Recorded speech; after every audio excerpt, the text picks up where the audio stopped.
अस्सलाम वालेकुम स्टूडेंट्स, कैसे हैं आप लोग? सब ठीक ठाक हैं। आज हमारा चैप्टर 2 के ऊपर 10वां लेक्चर है। इस लेक्चर के अंदर हमने जो डेफिनेशन आज डिस्कस करनी है वो है dividend. One of the most important definition in chapter 2 और थोड़ी सी लेंथी डेफिनेशन है ये डिविडेंड की। इसको हम तफसीली डिस्कस करेंगे। थोड़ा सा मैंने आपको इसके बारे में बताता चलूँ कि जब मैंने लेक्चर 1 आपको दिया था क्यूमुलेटेड प्रॉफिट का, तो उसके अंदर मैंने इसका जो है वो आपको एक जो है वो लिंक भी शेयर किया था। मतलब उसमें मैंने आपको थोड़ी सी इसके ऊपर बात भी की थी।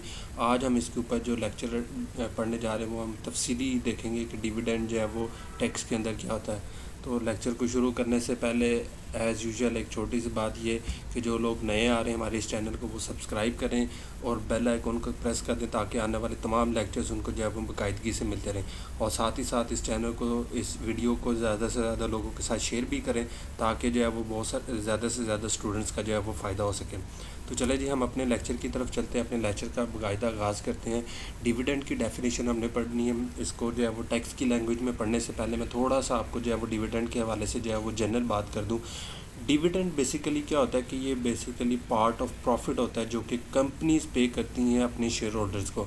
हमने जो है वो कल के लेक्चर में जो है वो हमने डिस्कस किया था जॉइंट स्टॉक कंपनी को। जॉइंट स्टॉक कंपनी क्या होती है? जॉइंट स्टॉक कंपनी के अंदर जब मैंने बात की थी तो उसमें मैंने आपको बताया था कि कंपनी जो है वो अपने कैपिटल को जनरेट करने के लिए शेयर्स इशू करती है। तो वो जो लोग शेयर्स उसके ख़रीदते हैं वो उसके शेयर होल्डर्स कहलाते हैं। वो बेसिकली शेयर होल्डर्स जो होते हैं वो कंपनी के प्रॉफिट का हिस्सेदार होते हैं। ठीक है जी, प्रॉफिट में से उन्होंने जो है वो हिस्सा लेना है। तो जितना प्रॉफिट में से उनको हिस्सा मिलता है वो उनका जो है वो क्या कहलाता है? डिविडेंड कहलाता है। तो डिविडेंड से मुराद part of profit which a company pays to its share holder. ठीक है जी, आसान अल्फाज में अगर हम बात करें। अब जो टैक्स वाले हैं उसके अंदर थोड़ी सी वर्डिंग जो है वो ज़रा लॉ वाली होगी, उसको हम जो है वो तफसीली वन बाय वन। अच्छा, ये जो डिविडेंड की जो डेफिनेशन है इसके कोई ये तकरीबन कुछ 6 पॉइंट है जिसके अंदर इस डिविडेंड को जो है वो डिफ़ाइन किया गया। हम वन बाय वन करके इनको पढ़ते हैं और इसको जो है वो एक्सप्लेन करते हैं। सबसे पहले है any distribution by a company of accumulated profit to its shareholder whether capitalized or not if such distribution entails the release by the company to its shareholder of all or any part of asset including money of the company। अच्छा, इस point के अंदर जो है वो उसने क्या बात की? इस पॉइंट के अंदर जो है वो इस सारे पॉइंट को जिसको मैंने अभी हाईलाइट किया इसमें वो ये कहता है कि कंपनी अपने जो है वो एक्यूमुलेटेड प्रॉफिट में से जितनी भी अमाउंट अपने शेयर होल्डर्स को पे करती है कैपिटलाइज्ड फॉर्म में या किसी और फॉर्म में, तो वो सारा का सारा जो अमाउंट जो वो पे करेगी वो डिविडेंड होगा। अच्छा, यहाँ पर ये जो वर्ड है कैपिटलाइज, इसका मतलब क्या है? इसका मतलब मैंने पहले भी जिक्र किया, बोनस शेयर। अगर कंपनी अपने प्रॉफिट में से जो है वो बोनस शेयर इशू करती है तो वो क्या होता है कि कंपनी अपने प्रॉफिट को कैपिटलाइज कर रही है। तो शेयर होल्डर्स को आप किसी भी फॉर्म में जो है वो प्रॉफिट में से, एक्यूमुलेटेड प्रॉफिट में से जो अमाउंट डिस्ट्रीब्यूट करेंगे कैपिटलाइज फॉर्म में या किसी भी और फॉर्म में, तो वो उसका जो है वो डिविडेंड कहलाएगा। अच्छा, साथ ही साथ उसने क्या है कि if such distribution entails the release by the company to share holder of an all or any part of assets. अच्छा, इसके अंदर क्या होता है कि कंपनी अपने शेयर होल्डर्स को अगर किसी एसिड का कोई हिस्सा दे देती है जिसके अंदर उसकी जो है वो कैश भी शामिल है, कैश भी कंपनी का एसिड है, तो कंपनी अगर जो है वो उनको जो है वो अपने प्रॉफिट में से जो है वो कैश की शक्ल में डिविडेंड देती है वो, या कंपनी उनको कोई चीज़ दे देती है, मसलन कोई गाड़ी दे दी, कोई और चीज़ दे दी इस तरह की, तो वो भी इनका जो है वो डिविडेंड कहलाएगा। अगर वो इसी सेंस में दिया है कि प्रॉफिट में से ये अमाउंट जो है वो किसी बंदे को दे दी, इस सेंस के, इस अजम्पशन के साथ कि ये डिविडेंड ट्रीट होगा, तो उसको भी हम डिविडेंड ही कंसीडर करेंगे। सेकंड पॉइंट उसने कहा कि any distribution by a company to its share holder of debenture stock or deposit certificate in any form whether with or without profit to the extent to which company possesses accumulated profit whether capitalised or not. ये जो मैं point अब highlight कर रहा हूँ इसके अंदर उसने कहा है, वो क्या कहता है? वो कहता है कि any distribution by a company to share holder of debentures, कि ऐसे तमाम कंपनी के डिबेंचर्स होल्डर जो कि अपने डिबेंचर्स को शेयर्स में कन्वर्ट करवा चुके हैं। अब जब वो डिबेंचर्स होल्डर अपने जो है वो डिबेंचर्स को शेयर में कन्वर्ट करवा चुके हैं तो लिहाजा वो कंपनी के प्रॉफिट के हिस्सेदार है।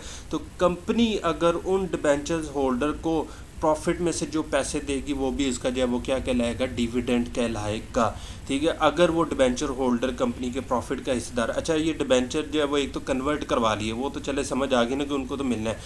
अब ये जो दूसरे हैं डिबेंचर्स, मसलन ये जो पहली बात उसने कहा to its share holder of debentures. अच्छा, कंपनी जो है वो डिबेंचर्स इशू करती है एक तो लोन लेने के लिए, उसके अंदर जो है वो कंडीशन ये लिखी जाती है कि या तो इनको खाली इंटरेस्ट मिलेगा या फिर इनको इंटरेस्ट नहीं मिलेगा बल्कि ये प्रॉफिट के हिस्सेदार होंगे। तो ऐसे तमाम मेंबर्स जो कि डिबेंचर्स खरीदते हैं प्रॉफिट शेयरिंग के ऊपर, ठीक है जी, जो प्रॉफिट शेयरिंग के उधर डिबेंचर्स खरीदेंगे उनको जो है वो प्रॉफिट में से जो हिस्सा जो है वो पे करेगी कंपनी, तो वो उसका जो है वो डिविडेंड ही कहलाएगा। ठीक है जी। तो कंपनी अगर अपने डिबेंचर्स होल्डर को जो है वो प्रॉफिट में से जो हिस्सा देती है वो भी इसका जो है वो डिविडेंड कहलाएगा, अगर वो डिबेंचर होल्डर कंपनी के प्रॉफिट के जो है वो हिस्सेदार हैं। उसके बाद थर्ड पॉइंट है उसने कहा कि any distribution made to share holder of a company on its liquidation. Liquidation का मतलब जब कंपनी वाइंड अप होगी to the extent to which the distribution is attributable to the accumulated profit of the company immediately before its liquidation whether capitalised or not. अब ये जो third point जिसको मैंने अभी हाईलाइट किया इसके अंदर वो कहती है कि कंपनी, टैक्स वाले कहते हैं कि कंपनी जब लिक्विडेट होगी तो उस लिक्विडेशन के वक्त कंपनी के जितने भी एक्यूमुलेटेड प्रॉफिट उसके पास पड़े होंगे वो एक्यूमुलेटेड प्रॉफिट जो है वो अपनी लाइबिलिटीज़ को पे करने के बाद, देखें जब कंपनी लिक्विडेट होगी तो सबसे पहले कंपनी के जो एसेट्स हैं, कंपनी के जो रिजर्व्स हैं, उसमें से क्रेडिटर्स को, पेएबल्स को जो है वो पे किया जाएगा। पेएबल्स को पे करने के बाद जो बाकी पैसे बचेंगे वो शेयर होल्डर्स में जो है वो डिस्ट्रीब्यूट हो जाएंगे टू द एक्सटेंट उस लिमिट तक कि जितने उनके पास जो है वो नंबर ऑफ शेयर्स होंगे। तो कंपनी उन रिजर्व, उन एक्यूमुलेटेड प्रॉफिट में से जो है वो उस टाइम पर, लिक्विडेशन के टाइम पर अपने शेयर होल्डर्स को जितने भी पैसे देगी वो भी उसका जो है वो क्या कहलाएगा, डिविडेंड कहलाएगा। तो लिक्विडेशन पे जो आपको प्रॉफिट में से जो पैसे मिलेंगे वो भी आपके क्या है, डिविडेंड है। अच्छा, ये मैं लिक्विडेशन की बात जब कर रहा हूँ तो इसमें जो है वो आपने जब कंपनी लिक्विडेट होनी है, एक तो आपने जो है वो शेयर्स जो खरीदे हुए हैं उसके भी पैसे आपको वापस मिलने हैं, वो डिविडेंड के अंदर शामिल नहीं है। इन केस के अगर आपको जो आपने शेयर्स खरीदे हुए उसकी प्रिंसिपल वैल्यू मिलेगी वो डिविडेंड से एक्सक्लूड है। सिर्फ और सिर्फ जो एक्यूमुलेटेड प्रॉफिट में से जो आपको पैसे मिलेंगे, वो एक्यूमुलेटेड रिजर्व में से जो पैसे मिलेंगे वो आपका डिविडेंड है, बाकी नहीं। अगर तो आपकी शेयर्स की ओरिजिनल वैल्यू आपको मिल रही है वो आपका डिविडेंड नहीं है, वो तो बेसिकली आपको जो प्रिंसिपल वैल्यू मिल रही है, तो लिहाजा उसको आप डिविडेंड की डेफिनेशन से जो है वो बाहर निकाल देंगे। फोर्थ पॉइंट उसने कहा any distribution by a company to its share holder on the reduction of its capital. Reduction of capital से मुराद है बाय बैक ऑफ शेयर। ठीक है, ये बाय बैक ऑफ शेयर क्या होता है, इसके ऊपर जो है वो आप एडवांस फाइनेंशियल अकाउंटिंग में इंशाल्लाह डिस्कस करेंगे। थोड़ा सा ये बता दूँ, कंपनी जो है वो अगर कैपिटल इंक्रीज़ करती है तो कंपनी अपना कैपिटल जो है वो रिड्यूस भी कर सकती है। तो जब कंपनी ने अपना कैपिटल रिड्यूस करना है तो उसने अपने शेयर वापस खरीदने। जब ये वो शेयर्स वापस खरीदेगी तो ज़ाहिर सी बात है कि उसके उस टाइम तक जो कंपनी के एक्यूमुलेटेड रिजर्व पड़े हुए हैं उस टाइम तक जो है वो शेयर होल्डर जो है वो उस रिजर्व के जो है वो हिस्सेदार है। तो लिहाजा कंपनी ने जब शेयर्स वापस खरीदने तो एक तो प्रिंसिपल वैल्यू उनको वापस करेगी और प्लस साथ ही साथ जो है वो जो रिजर्व उस टाइम पड़े हुए उस रिजर्व में से भी हिस्सा उनको जो है वो वापस किया जाएगा। To the extent to which the company possessed accumulated profit. यही बात मैंने अभी की कि कंपनी को उस टाइम पर जितना भी जो है वो कंपनी के पास एक्यूमुलेटेड प्रॉफिट पड़े होंगे उसमें से जो है वो हिस्सा उनको जो है वो मिलेगा। तो ये जो पॉइंट फोर्थ है इसके अंदर बेसिकली उसने डिस्कस किया है, वो ये कहता है कि कंपनी जब भी अपने जो है वो शेयर्स को बाय बैक करेगी तो उस टाइम पर जब बाय बैक करने लगेगी, एक तो वो प्रिंसिपल वैल्यू उनको जो है वो वापस करेगी और साथ ही साथ जो है वो प्रिंसिपल वैल्यू के अलावा उस टाइम तक जो कंपनी के एक्यूमुलेटेड प्रॉफिट जो कंपनी के पास पड़े हुए थे उसमें से जो हिस्सा उनको दिया जाएगा वो डिविडेंड होगा। प्रिंसिपल वैल्यू नहीं, प्रिंसिपल वैल्यू के अलावा प्रॉफिट में से जो हिस्सा उनको दिया जाएगा वो डिविडेंड होगा, बाकी हिस्सा जो है वो डिविडेंड नहीं कहलाएगा। ठीक होगी, तो ये था इसका फोर्थ पॉइंट। आगे चलते हैं जी फिफ्थ पॉइंट के ऊपर। फिफ्थ पॉइंट के अंदर उसने कहा है कि ई के अंदर any payment by a private company. Private company से मुराद कोई ऐसी कंपनी जो कि जो है वो अंडर कंपनी ऑर्डिनेंस 1984 डिफाइन है कि ये जी प्राइवेट है, तो वो प्राइवेट कंपनी ही कहलाएगी। और trust of any sum whether as representing a part of asset of the company or trust or otherwise by a way of advance or loan to shareholder or any payment by any such company or trust on behalf of or for the individual benefit of any such shareholder to the extent to which the company or trust is in either case possesses accumulated profit. ये थोड़ा सा lengthy point है, इसको मैं थोड़ा सा आपको बता देता हूँ कि इस पॉइंट के अंदर उसने कहा है कि कोई भी ऐसी प्राइवेट कंपनी या ट्रस्ट, ठीक है, अगर अपने शेयर होल्डर्स को जो है वो कोई भी amount as a loan, as a advance pay करेगी, ठीक है, या कंपनी अपने शेयर होल्डर के बिहाफ पर किसी भी बंदे को अपने जो है वो अमाउंट जो है वो किसी भी किस्म की लोन के तौर पर देगी। अच्छा, वो जो लोन की अमाउंट वो दे रही है कहाँ से? एक्यूमुलेटेड प्रॉफिट में से। किस में से दे रही है? प्रॉफिट में से दे रही है। तो वो अमाउंट भी जो है वो उसका डिविडेंड कहलाएगी। तो इस पॉइंट के अंदर उसने बेसिकली ये बात की है कि कोई भी आपकी प्राइवेट कंपनी, कोई भी आपका ट्रस्ट जो कि अपने शेयर होल्डर्स को या शेयर होल्डर्स की बेस पर, उनकी बुनियाद पर, उनके कहने पर, ठीक है, किसी और बंदे को जो है वो अमाउंट पे करती है लोन की शक्ल में, और वो लोन जो पे किया जा रहा है आउट ऑफ रिजर्व पे किया जाएगा, तो वो भी उसका जो है वो क्या कहलाएगा? डिविडेंड कहलाएगा, उस मेंबर का जिसको वो पे किया जा रहा है। और उसके बाद लास्ट पॉइंट जो इसकी डेफिनेशन के अंदर वो मैं ये हाईलाइट करने जा रहा हूँ, वो ये कि remittance of after tax profit of a branch of foreign company operating in Pakistan. कि कोई भी जो है वो फॉरेन कंपनी, उसकी अगर कोई ब्रांच पाकिस्तान के अंदर काम कर रही है, तो वो अपने जो है वो आफ्टर टैक्स जो है वो जो प्रॉफिट उनके पास जो है वो बचेगा, जो मतलब अपने जो वो ग्रॉस टैक्स में से जब वो प्रॉफिट पे कर देंगे, प्रॉफिट पे करने के बाद जो बाकी उनका जो प्रॉफिट बचेगा, ठीक है, जिसको हम जो है वो प्रॉफिट आफ्टर टैक्स भी कहते हैं, तो उस प्रॉफिट में से अगर वो कोई हिस्सा जो है वो पे करेगी, तो वो भी इसका जो है वो क्या कहलाएगा? डिविडेंड कहलाएगा। तो ये सारे पॉइंट्स हैं, ये 6 पॉइंट्स हैं जो कि डिविडेंड के अंदर शामिल किए जाते हैं। अब इन पॉइंट्स के अलावा ये जो पॉइंट्स हम डिस्कस करने जा रहे हैं, ये जो है वो डिविडेंड के अंदर शामिल नहीं किए जाएंगे। यहाँ पर ये जो बात डिस्कस करने जा रहे हैं, बेसिकली ये वो पॉइंट है जो कि डिविडेंड के अंदर शामिल नहीं होंगे। अच्छा, ये पॉइंट जो है रिलेट करते हैं, इसमें से जो सबसे पहला पॉइंट जो नंबर 1 है, ये पॉइंट जो है वो बेसिकली मैं बता दूँ, ये रिलेट करता है इस जो है वो पॉइंट सी के साथ, ठीक है, जिसके अंदर मैंने लिक्विडेशन की बात की थी।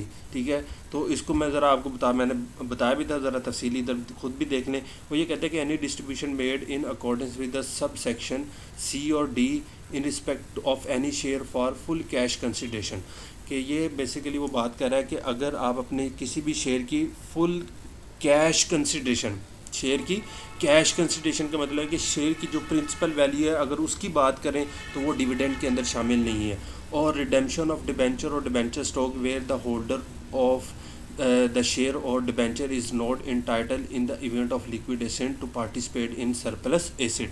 वो ये कहता है कि इस पॉइंट के अंदर उसने कहा है कि किसी भी किस्म की जो डिस्ट्रीब्यूशन है, अगर हम सी और डी क्लास की बात करें, तो सी और डी क्लास के अंदर वो कहता है कि जब आप शेयर्स को बाई बैक करेंगे या आप लिक्विडेशन के वक्त जो है वो अपने किसी भी डिबेंचर होल्डर को प्रिंसिपल वैल्यू पे करेंगे, और वो जो डिबेंचर होल्डर है वो जो है वो खाली इंटरेस्ट के ऊपर आपको जो है वो डिबेंचर्स खरीदें, प्रॉफिट की शेयरिंग के ऊपर उसने डिबेंचर नहीं जो है वो खरीदे, तो उसको जो है वो आप जो प्रिंसिपल वैल्यू पे करेंगे वो डिविडेंड के अंदर शामिल नहीं की जाएगी।